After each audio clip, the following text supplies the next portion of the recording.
नमस्कार दोस्तों, मैं डॉक्टर गौरव जोशी स्वागत करता हूं आपका मेरे चैनल स्वास्थ्य अमृत में। तो फ्रेंड्स, आज हम बात करेंगे अचानक शरीर में कमजोरी आने के कारण और उनके कुछ आयुर्वेदिक समाधानों के बारे में। तो दोस्तों, आपने कभी ऐसा महसूस किया है कि कल तक तो आप बिल्कुल ठीक थे और आज अचानक उठने में भी आपको थकावट महसूस हो रही है, बिना कोई बड़ी बीमारी के या किसी चोट के? अचानक शरीर में कमजोरी महसूस होना एक ऐसा संकेत है जिसे नज़रअंदाज नहीं करना चाहिए। ये शरीर की भीतर की गड़बड़ी, शरीर के अंदर होने वाली गड़बड़ी, अग्नि की मंदता और शरीर की धातुओं के क्षय की ओर संकेत हो सकता है। आयुर्वेद के सिद्धांतों के अनुसार जब शरीर की अग्नि मंद होने लगती है तब ऊर्जा का उत्पादन रुक जाता है। शरीर का बल, उत्साह, ओज और प्रतिरोधक क्षमता, जिसे हम इम्यूनिटी के नाम से भी जानते हैं, इसी अग्नि के बेस पे डिपेंडेंट होती है। तो आयुर्वेद में शरीर की 5 प्राण शक्तियों के बारे में बताया गया है, जो कि प्राण, अपान, समान, उदान और व्यान इस प्रकार है। इन्हीं को वायु के 5 प्रकार भी बताते हैं। तो जब इनमें से कोई भी शक्ति बाधित होती है या उसमें कोई ऑब्स्ट्रक्शन आता है तो शरीर की ऊर्जा गिरने लगती है। चरक संहिता कहती है, बलम आग्नेयम न वातात न कफात न रक्तात, अर्थात बल अग्नि से उत्पन्न होता है, न कि वात से, कफ से और रक्त धातु से। आइए अब जानते हैं शरीर में कमजोरी आने के कुछ कारण।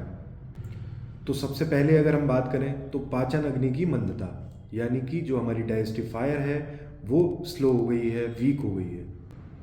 तो जाहिर सी बात है, अगर शरीर की जो जठराग्नि है या डाइजेस्टिव फायर जिसे हम बोलते हैं वो अगर मंद हो जाएगी तो शरीर को प्रॉपर तरीके से जो न्यूट्रिशन मिलने चाहिए, जो पोषण मिलना चाहिए, वो नहीं मिलता है। दूसरे पॉइंट पे अगर हम बात करें तो मल का प्रॉपर तरीके से एक्सक्रीशन नहीं होता बॉडी से, यानी कि जो हमारी बॉडी में टॉक्सिन्स फॉर्मेशन हो रहे हैं और जो हमारी फीकल मैटर है वो बॉडी से प्रॉपरली एक्सक्रीट आउट नहीं हो रहा है और वो बॉडी में ही जमा होने लग जाता है। तो जब वो जमा होने लगेगा तो क्या होगा कि आम दोष शरीर में बनने लगेगा और वो ही वहाँ जाके ऊर्जा को बाधित करते हैं शरीर की। तीसरे पॉइंट में अगर हम बात करें तो धातु क्षय। तो जैसा कि आप सभी जानते हैं कि शरीर हमारा 7 धातुओं से मिलकर बनता है। तो इसमें से भी रक्त, मांस और शुक्र धातु, इनका अगर क्षय होने लगेगा तो शरीर की ऊर्जा बाधित होती है। अब अगर रक्त धातु है उसका क्षय हो गया, यानी कि जो रक्त धातु है वो कम होने लगेगी शरीर में, तो शरीर जो है वो एनीमिया से पीड़ित हो जाएगा। जो पेशेंट है या जो रोगी है उस मनुष्य के शरीर में रक्त की कमी होने लगेगी। वैसे ही मांसपेशियों की कमजोरी या शुक्र धातु में गिरावट, ये तीनों चीज़ें भी तत्काल कमजोरी का कारण बन सकती है। फिर हम बात करें जो मोस्ट कॉमन है आजकल के दिनों में, मानसिक कारण। अब मानसिक कारणों में क्या आता है? तनाव, डिप्रेशन, ज़्यादा सोचना, किसी चीज़ को लेकर सोचना और सोचते ही जाना। तो मानसिक तनाव से क्या होता है, ये अंदर ही अंदर शरीर की ऊर्जा को सोखने लगती है। फिर होता है वात का प्रकोप। अब वात क्या है? वात, पित्त और कफ, ये तीनों दोष बताए गए हैं और ये हर किसी मनुष्य के शरीर में एक अवस्था में रहते हैं। तो जब वात दोष का असंतुलन शरीर में होने लग जाता है तो वो शरीर से स्थिरता और ऊर्जा छीन लेता है। स्पेशली वात का प्रकोप वृद्धावस्था में जो ओल्ड एज पेशेंट रहते हैं, ओल्ड एज पीपल्स रहते हैं, उनमें देखने को मिलता है। फिर हम बात करें निद्रा की कमी, नींद की कमी, स्लीपिंग डिसऑर्डर जिसे हम कहते हैं, तो रात की खराब नींद या नींद का अभाव अगली सुबह शरीर को ठंडा, भारी और थका हुआ बना देता है। तो दोस्तों, अभी तक तो हमने बात करी कुछ कारणों की कि शरीर में आने वाली कमज़ोरी आखिर होती क्यों है। अब हम बात करते हैं कुछ आयुर्वेदिक समाधान के।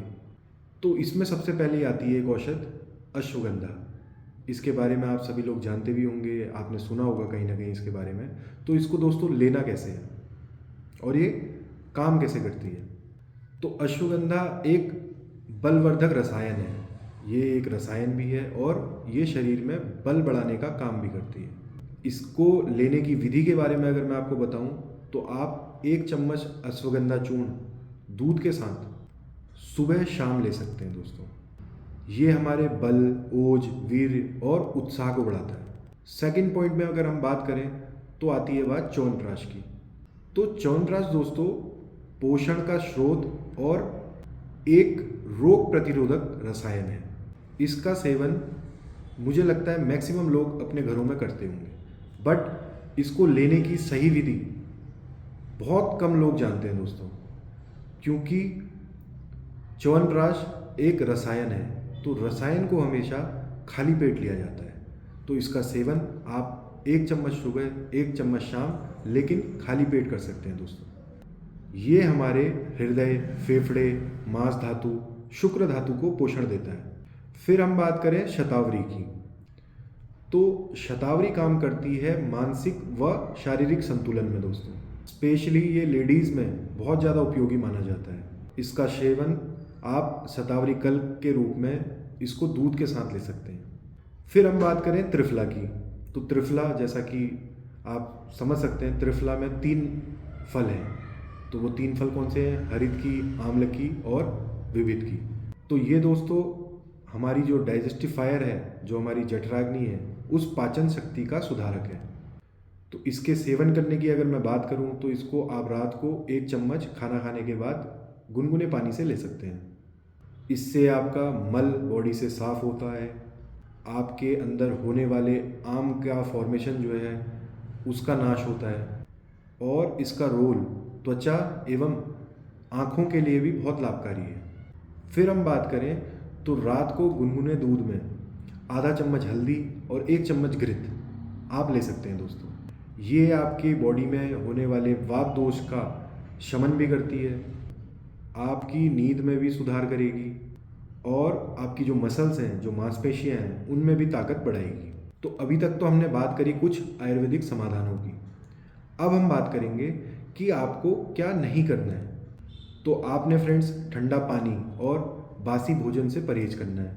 बहुत से लोगों की आदत होती है कि बार बार चाय या कॉफ़ी जैसे पेय पदार्थों का सेवन करने की, लेकिन यहाँ पे ध्यान देने वाली बात यह है दोस्तों कि बार बार चाय या कॉफ़ी के सेवन से शरीर की ऊर्जा का नाश होता है। देन नकारात्मक सोच व मानसिक थकान से बचें।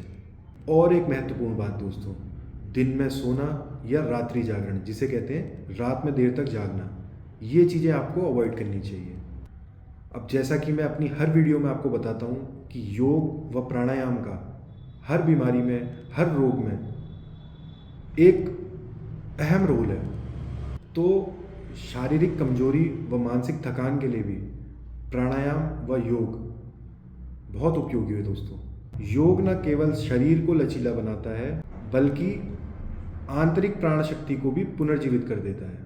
तो कुछ योगासन से आप घर में कर सकते हैं, जैसे सूर्य नमस्कार। ये आपकी बॉडी में ऊर्जा का और पाचन में सुधार करेगा। फिर आता है पवन मुक्तासन, जो आपकी बॉडी में बनने वाली गैस या फिर वात का शमन करता है। भ्रामरी आप कर सकते हैं, जो आपकी मानसिक शांति के लिए बहुत उपयोगी है। और अनुलोम विलोम भी आप अपने घर में कर सकते हैं, जो कि आपके पूरे तंत्र को, पूरे सिस्टम को संतुलित रखता है। अब हम बात करते हैं ऊर्जा बढ़ाने वाली कुछ आयुर्वेदिक ड्रिंक्स की, जो आप घर में ही बना सकते हैं। तो इसमें सबसे पहले आता है सौंठ और गुड़ का काढ़ा। तो सौंठ, गुड़, तुलसी व पानी, इनको साथ में लेने से वात, सर्दी और पाचन शक्ति में लाभ मिलता है। दूसरे ड्रिंक के बारे में अगर मैं बात करूं तो शहद और नींबू को मिलाकर गुनगुना पानी, ये आप ले सकते हैं। इसको आप सुबह खाली पेट यूज़ में ला सकते हैं दोस्तों, जो आपके बॉडी के मेटाबॉलिज्म सुधार के लिए, ऊर्जा में वृद्धि के लिए बहुत ही हितकर बताया गया है। तीसरे पॉइंट में अगर हम बात करें तो गिलोय का स्वरस। तो गिलोय के स्वरस को आप 10 ml सुबह, 10 ml शाम गुनगुने पानी के साथ ले सकते हैं। ये आपकी इम्यूनिटी, थकावट और अगर किसी को बुखार की शिकायत है तो उसका भी नाश करता है। तो ध्यान दीजिएगा दोस्तों, अचानक आई कमजोरी कोई बीमारी नहीं, बल्कि शरीर के द्वारा दिया गया एक संदेश, एक मैसेज है कि शरीर का संतुलन, शरीर का बैलेंस अब बिगड़ चुका है। आयुर्वेद केवल लक्षणों को नहीं बल्कि उनके मूल कारणों को समझकर उनका उपचार करता है। सही आहार, नियमित योग और कुछ आयुर्वेदिक औषधियों के संतुलित प्रयोग से जीवन की ऊर्जा फिर से जगाई जा सकती है। याद रखें, थकान को नज़रअंदाज मत कीजिए, ये आने वाले रोग का पहला संकेत भी हो सकता है फ्रेंड्स।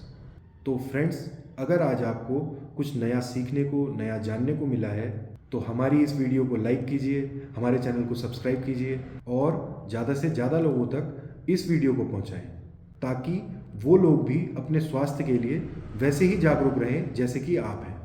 धन्यवाद। स्वस्थ रहें, मस्त रहें।